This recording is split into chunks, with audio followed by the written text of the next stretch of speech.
हैं। आपने मेरी वीडियो पर क्लिक किया, आपका हृदय से धन्यवाद। आपसे निवेदन है कि एनिमेशन पर ज्यादा ध्यान न दें। इस प्रस्तुति में कही गई बातों का मर्म समझने की कोशिश करें। तो चलिए वीडियो शुरू करते हैं। एक बात किसी की समझ में कभी नहीं आई कि ये फिल्म अभिनेता या अभिनेत्री ऐसा क्या करते हैं कि इनको एक फिल्म के लिए 25 से 50 करोड़ या अधिक रुपए मिलते हैं। जिस देश में शीर्षस्थ वैज्ञानिकों, डॉक्टरों, इंजीनियरों, प्राध्यापकों, अधिकारियों इत्यादि को प्रतिवर्ष 10 लाख से 20 लाख रुपए मिलता हो, उस देश में एक फिल्म अभिनेता प्रतिवर्ष 10 करोड़ से 100 करोड़ रुपए तक कमा लेता है। आखिर ऐसा क्या करता है वह? देश के विकास में क्या योगदान है इनका? आखिर वह ऐसा क्या करता है कि वह मात्र एक वर्ष में इतना कमा लेता है जितना देश के शीर्षस्थ वैज्ञानिक को शायद 100 वर्ष लग जाएं। आज जिन 3 क्षेत्रों ने देश की नई पीढ़ी को मोह रखा है वह है सिनेमा, क्रिकेट और राजनीति। इन तीनों क्षेत्रों से संबंधित लोगों की कमाई और प्रतिष्ठा सभी सीमाओं के पार है। यही तीनों क्षेत्र आधुनिक युवाओं के आदर्श हैं, जबकि वर्तमान में इनकी विश्वसनीयता पर प्रश्न चिन्ह लगे हैं। तो वह देश और समाज के लिए व्यर्थ ही है। बॉलीवुड में ड्रग्स व वेश्यावृत्ति, क्रिकेट में मैच फिक्सिंग, राजनीति में गुंडागर्दी, भ्रष्टाचार, इन सब के पीछे मुख्य कारक धन ही है और यह धन उन तक हम ही पहुंचाते हैं। हम ही अपना धन फूंककर अपनी हानि कर रहे हैं। मूर्खता की पराकाष्ठा है ये। 70 से 80 वर्ष पहले तक प्रसिद्ध अभिनेताओं को सामान्य वेतन मिला करता था। 30 से 40 वर्ष पहले तक क्रिकेटरों की कमाई भी कोई खास नहीं थी। 30 से 40 वर्ष पहले तक राजनीति भी इतनी पंकिल नहीं थी। धीरे धीरे ये हमें लूटने लगे और हम शौक से खुशी खुशी लुटते रहे। हम इन माफियाओं के चंगुल में फंसकर हम अपने बच्चों का, अपने देश का भविष्य को बर्बाद करते रहे। 50 वर्ष पहले तक फिल्में इतनी अश्लील और फुहड़ नहीं बनती थी। क्रिकेटर और नेता इतने अहंकारी नहीं थे। आज तो ये हमारे भगवान बने बैठे हैं। अब आवश्यकता है इनको सिर पर से उठाकर पटक देने की, ताकि इन्हें अपनी हैसियत पता चल सके। एक बार वियतनाम के राष्ट्रपति हो ची मिन्ह भारत आए थे। भारतीय मंत्रियों के साथ हुई मीटिंग में उन्होंने पूछा, आप लोग क्या करते हैं? इन लोगों ने कहा, हम लोग राजनीति करते हैं।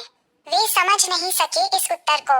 उन्होंने दोबारा पूछा, मेरा मतलब, आपका पेशा क्या है? इन लोगों ने कहा, राजनीति ही हमारा पेशा है। हो ची मिन्ह तनिक झुंझलाए, बोला, शायद आप लोग मेरा मतलब नहीं समझ रहे। राजनीति तो मैं भी करता हूँ, लेकिन पेशे से मैं किसान हूँ। खेती करता हूँ। खेती से मेरी आजीविका चलती है। सुबह शाम मैं अपने खेतों में काम करता हूँ। दिन में राष्ट्रपति के रूप में देश के लिए अपना दायित्व निभाता हूँ। भारतीय प्रतिनिधिमंडल निरुत्तर हो गया। कोई जवाब नहीं था उनके पास। जब हो ची मिन्ह ने दोबारा वही बातें पूछी तो प्रतिनिधिमंडल के एक सदस्य ने झेपते हुए कहा, राजनीति करना ही हम सबों का पेशा है। स्पष्ट है कि भारतीय नेताओं के पास इसका कोई उत्तर ही न था। बाद में एक सर्वेक्षण से पता चला कि भारत में 6 लाख से अधिक लोगों की आजीविका राजनीति से चलती थी। आज ये संख्या करोड़ों में पहुंच चुकी है। कुछ महीनों पहले ही जब कोरोना से यूरोप तबाह हो रहा था, डॉक्टरों को लगातार कई महीनों से थोड़ा भी अवकाश नहीं मिल रहा था, तब पुर्तगाल की एक डॉक्टरनी ने खींचकर कहा था, रोनाल्डो के पास जाओ ना, जिसे तुम करोड़ों डॉलर देते हो। तुम करोड़ों डॉलर देते हो, मैं तो कुछ हजार डॉलर ही पाती हूँ।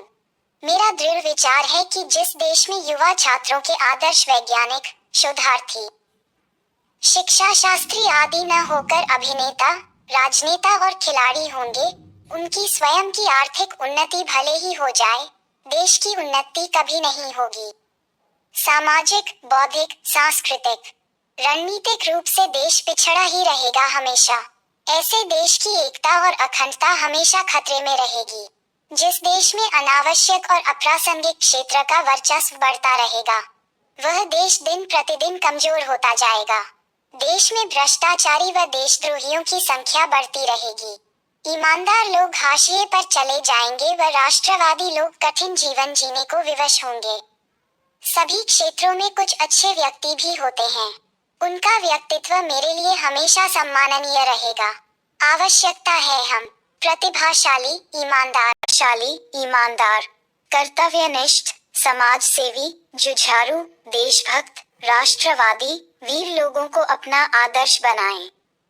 नाचने गाने वाले, ड्रगिस्ट, लंपट, गुंडे मवाली, भाई भतीजा जातिवाद और दुष्ट देशद्रोहियों को जलील करने और सामाजिक, आर्थिक और राजनीतिक रूप से बॉयकॉट करने की प्रवृत्ति विकसित करनी होगी हमें। यदि हम ऐसा कर सके तो ठीक, अन्यथा देश की अधोगति भी तय है। आप स्वयं तय करो। सलमान खान, आमिर खान, अमिताभ बच्चन, धर्मेंद्र, जितेंद्र, हेमा, रेखा, जया, देश के विकास में इनका योगदान क्या है? हमारे बच्चे मूर्खों की तरह इनको आइडियल बनाए हुए हैं। यदि आपको अच्छा लगा हो तो इसे फॉरवर्ड भी करना। ज्ञान बांटने से ही बढ़ता है। किसी को बुरा लगे तो माफी चाहूंगा। आपको हमारी प्रस्तुति कैसी लगी? अपने अनमोल विचार कमेंट्स में जरूर दीजिएगा। ऐसी ही और दिलचस्प, मार्मिक, प्रेरणादायक, मर्मस्पर्शी प्रस्तुति के लिए आप हमारे YouTube चैनल सब्सक्राइब कर सकते हैं। धन्यवाद। आपका शुभचिंतक Santosh Kumar Sonkar. My YouTube at your well विशर।